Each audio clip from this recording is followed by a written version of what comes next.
Have you ever heard the saying, find a job you enjoy doing and you will never have to work a day in your life?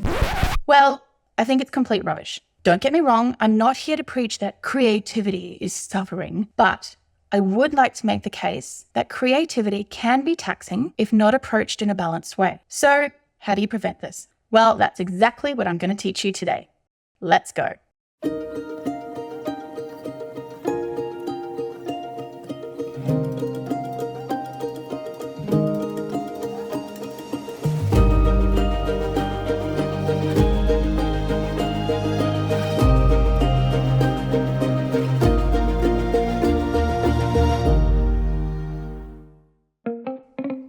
Hi, my name's Tara. I'm an artist and creative coach.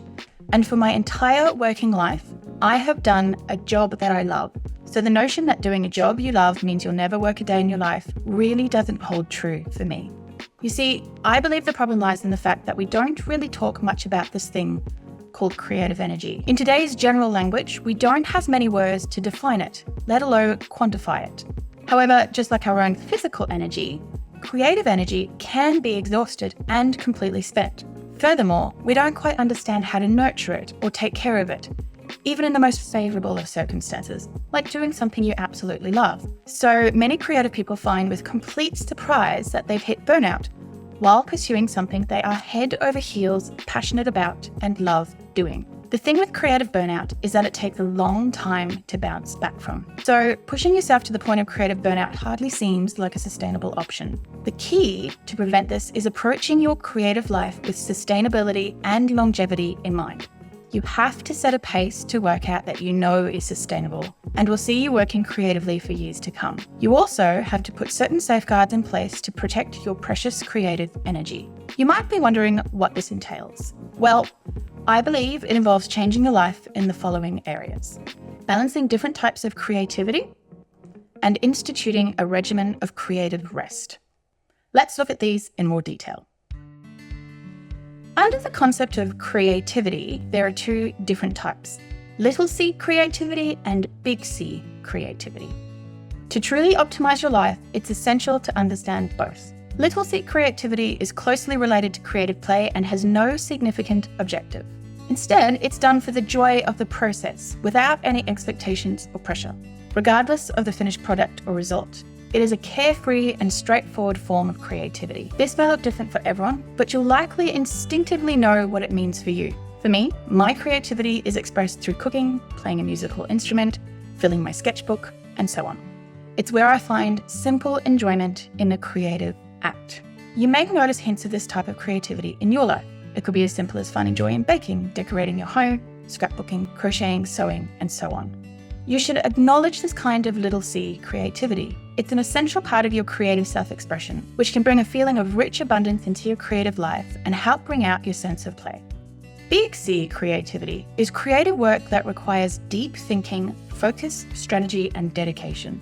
It typically has a larger purpose or end goal and may involve external pressure. This type of work can be very rewarding, but without the proper safeguards in place, it can lead to a degree of personal and creative depletion.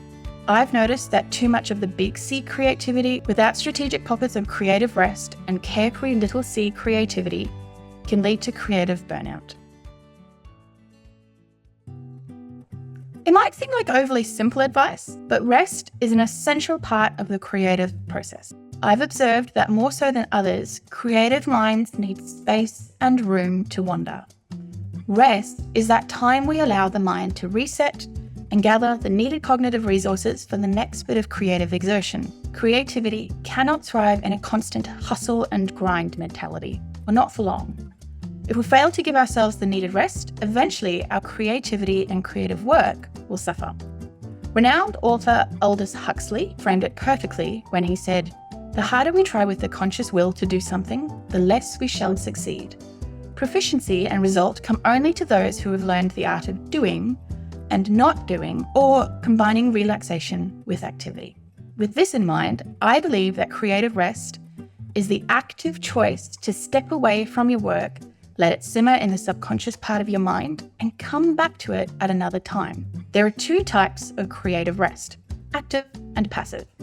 Active rest is closely tied with little c creativity. It involves resting from the big C creativity, whilst doing something else that reinvigorates your creative energy. Active rest allows you to feed back into your sources of inspiration with play and allows the creative mind to continue working on the big C creative projects under the surface. Passive rest is a quieter rest that involves stepping away from creativity altogether for a time. It could be actual physical rest, allowing our bodies to recoup, or stepping into a different environment and doing an activity unrelated to your creativity. Alternatively, it could be the consumption of other sources of inspiration. To feed back into our creative energy, we may need to absorb sources of creative expression outside of our own. For example, reading a book, watching a movie, visiting a gallery, and so on. Introducing deliberate periods of rest into your creative life can have huge benefits. It can reinvigorate your creative juices and leave you feeling lighter and rested, ultimately showing in your creative work. So with all this in mind, how do we bring all of this together to future-proof our creative lives from burnout? The secret to a sustainable creative life is balancing our different types of creativity and peppering our schedule with pockets of rest. Imagine that these facets of your creative life are like the spokes of a wheel. Each spoke keeps the wheel balanced, allowing it to move forward smoothly. However, if any of these spokes or areas in your life are lacking, your creativity will start to wobble and may eventually fall apart. Ask yourself, how much time do I dedicate to big C creativity? Does this need adjusting to incorporate more playful and lighthearted little c creativity? How much rest do I integrate into my creative life? Does this need adjusting so I can step away from my creative work and return to it feeling refreshed? If after asking yourself these questions you realize that adjustments need to be made, take action. Your creative life and output rely on you to do so. So let's review what we've just learned. Recovering from and preventing creative burnout requires balance. This is achieved by including different types of creativity and introducing deliberate periods of rest in your life. Doing so means you'll build a sustainable creative life and schedule to optimize your creative output. If this topic has struck a chord with you, then I have a handy resource for you, the Creative Burnout Recovery Kit.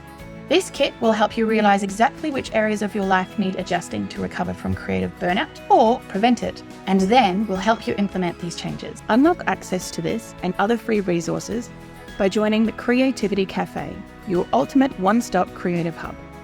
Gain exclusive access to video tutorials, downloadable PDFs, workbooks, exercise sheets, insider sketchbook tips, and exclusive discount codes for all my current and upcoming online workshops. Sign up as free forever, granting you instant access to all resources now and any I upload in the future. The link is right in the video description below. Alternatively, if you found this video helpful, I'd love to hear all about it in the comments below. Don't forget to subscribe to my channel, give this video a thumbs up if you enjoyed it, and hit that notification bell so you won't miss any future content. And with all that being said, that's all from me today. Stay happy, stay creative.